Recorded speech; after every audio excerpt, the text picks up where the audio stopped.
guys. Thank you, thank you. Well, good morning, Bolton. I was here during the referendum. We arrived in the town square next to your magnificent hall, and I was on the open-top double-decker, and it was raining. It often does in Lancashire.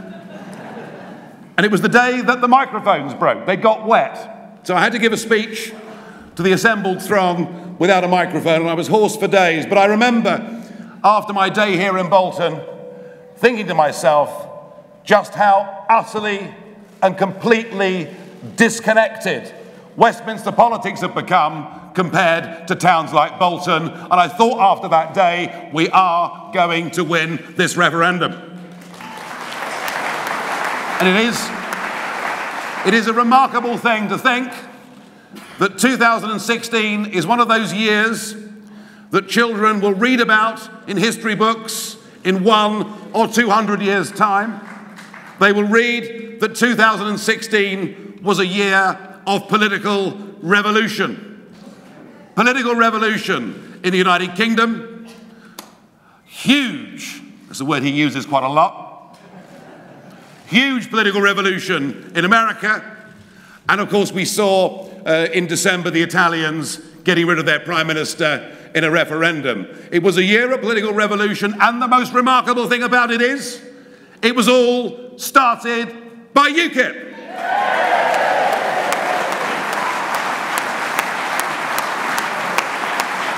Now there are some who think that that revolution of 2016 is nothing more than a blip. It's nothing more than a blip, and that we will all come back to our collective senses across the Western world and return to that comfortable mid-late 1990s consensus. I have to tell you, I am now absolutely certain that the political revolution of 2016 was actually just the beginning of something very much bigger that is going to happen across the entire Western world. The change in public attitudes towards politics, towards the political class, towards large sections of our establishment liberal media, those changes in attitudes are absolutely fundamental. Far from receding, they are growing with every month that goes by. And I think that anyone that looked at the Chatham House polling that was released this week, 10 major European countries were polled, and 8 of those 10, one of which was not the UK actually, but 8 of those 10, over 50% of those populations said they wanted a total end to all immigration from predominantly Muslim countries. Now, what is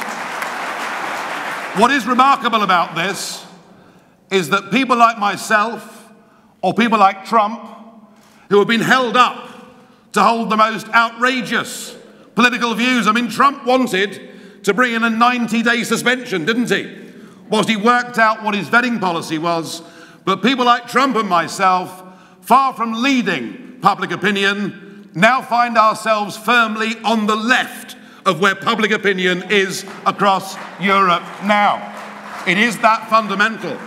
People aren't interested in arguments about the economy, in arguments about growth, in arguments politicians make about jobs. They're not interested. Do you know why? Because they simply don't believe what they're being told. After all, wasn't our economy going to fall off a cliff if we voted for Brexit? No, what people care about is national identity. What people care about is their community. And I would argue that people in this country and across the West are now beginning to see immigration as a far bigger issue than they even saw it during the referendum campaign last year. None of this is going away. I don't know whether 2017 is the year in which we see dramatic government changes in Europe or not. I don't yet know whether it's going to happen in 2017, but believe me, radical change is coming, and it's coming in the course of the next few years. All of which I think makes it all the more amusing to see that Tony Blair, gosh, I thought you were all asleep for a moment there. All of which makes it more remarkable that Tony Blair is standing up today and saying that the British need to rethink Brexit. He seems to think we're going to change our minds. He clearly hasn't grasped that if that referendum was held tomorrow, the margin would be at least 3 times bigger than it was in the June of last year.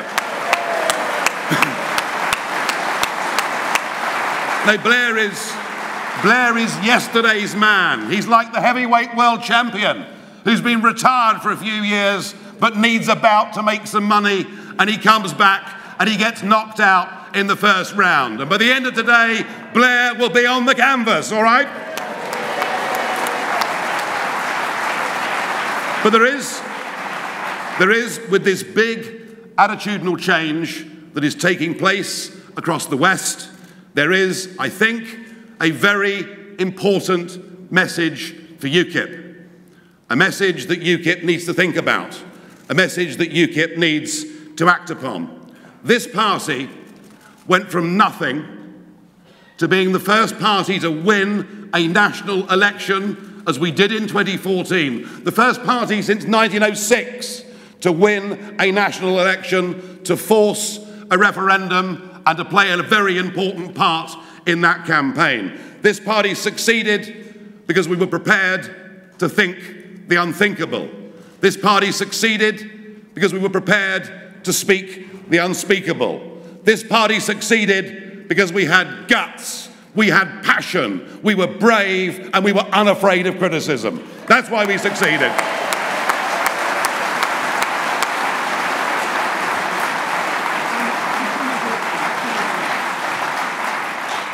But now I sense that there are too many people in UKIP whose jobs and positions have come directly as a result of that bold strategy, who are now urging UKIP to become mainstream. Now, I understand this. It's nice to be popular. It's good to get invited to all the right social set parties in London. And I guess it is easier in life to be thought of as being nice rather than one of those unpleasant populists. But this attitude, folks, is not UKIP. UKIP is a radical party, or it is nothing.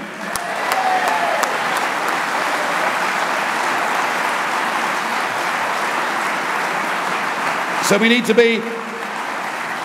be unafraid and bold in all that we do. We need to be leading the political conversation, not trying to sound like all of the rest. And goodness me, there is an awful lot to do. You know, Mrs. May is saying all the right things, isn't she? She's saying all the right things. It sounds great, doesn't it? Brexit means Brexit. We're leaving the single market. Our borders are not up for negotiation. But just think on this. It's now over 7 months since we voted in that referendum. And what has happened so far? Nothing. Thank you. Nothing. And if we enter into this 2-year process, by the end of that 2-year process, we will have paid in net the best part of £30 billion.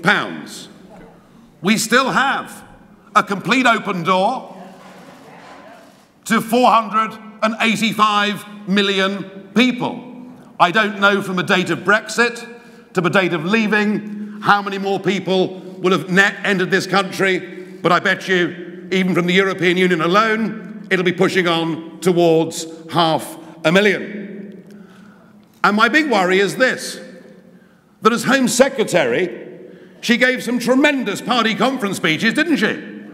Wonderful, top-thumping stuff about how she was going to deal with immigration and bring the numbers down to tens of thousands. Well, she failed spectacularly as Home Secretary, despite those good words. And whilst I've been trying my absolute best to give her the benefit of the doubt, and I have, even if she doesn't want me as her ambassador in Washington.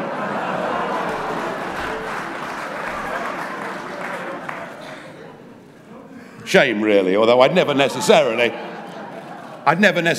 put the words Farage and diplomat in the same sentence, but we are living in a different time. No, I've tried.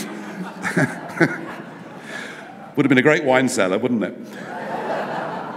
I've tried to give her the benefit of the doubt, and yet just this week, I see a report coming out from the European Union Commission telling us that it's going to be too difficult to extricate Britain from the common fisheries policy. And I listen to our fisheries minister, George Eustace, who says that Brexit should be good for the British fishing industry because we can argue for better quotas.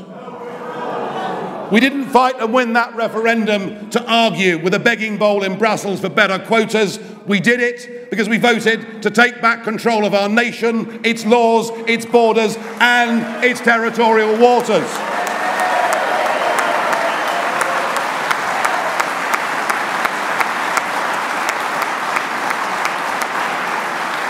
And we have the most phenomenal opportunity with many millions of Labour voters, particularly in places like Bolton, for whom now the Labour Party is utterly and fatally disconnected. We've seen the death of the Labour Party in Scotland, and I sense that the Labour Party is beginning to lose much of its sense of purpose in England and Wales right now. Whatever Mr. Corbyn's attributes may be, I lost my place there, that was all.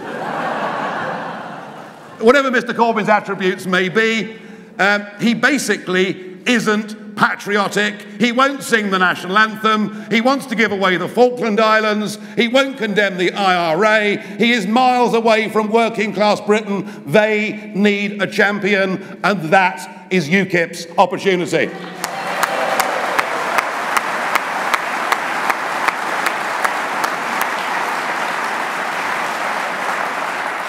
Now, I think everybody in UKIP sees this opportunity and understands this opportunity. But what I'm saying today is that in terms of the direction that UKIP chooses, just because we see that potential with huge numbers of Labour voters does not mean that UKIP, as some would argue, should head for the centre. You won't pick up millions of Labour voters unless you have a clear, strong and true message. Just look at what Trump did in the Midwest of America to pick up Democrat voters and non-voters. He didn't do it by tacking to the left. He did it by being clear. And whether people agreed with the whole of his platform or not, that was enough to win the votes in those key swing states. And I believe it's the same for UKIP in the Midlands, the North and parts of South Wales. We must not change our policy. We must be seen to be those that fight against political correctness. We must be seen as the party that is moving on the national debate the whole time. And I guess right now, all of that comes to a head next Thursday in Stoke. And I don't think anybody, for one moment, can underplay just how important, just how fundamental that by-election is for the futures of both the Labour Party and indeed of UKIP too. It matters, and it matters hugely. And I know that Paul has had a very, very difficult week. Mind you, I think the Labour candidate in Stoke has had an even harder week. So, you know, fighting by-elections is not much fun. It's a rough old game. But from what I can see on the ground, and from that meeting I spoke at last Monday, from what I can see, I do believe we can win this by-election. I do believe we're going to win this by-election. But we won't win it by sitting at home and waiting for the results to come through at 2 or 3 o'clock in the morning. The one thing the Labour Party are able to do and are capable of doing is their good at mobilising a polling day army. And some in this region will remember the by-election of Hayward and Middleton, where at 6 p.m, very few people thought there was any other result likely than a UKIP win. And yet by 10 o'clock, Labour were out. They had 50 MPs knocking on doors until 10 to 10, trying to get their vote out. And they got their vote out, and they beat us by 600 votes. We can prevent that from happening on what is going to be a wet Thursday in Stoke.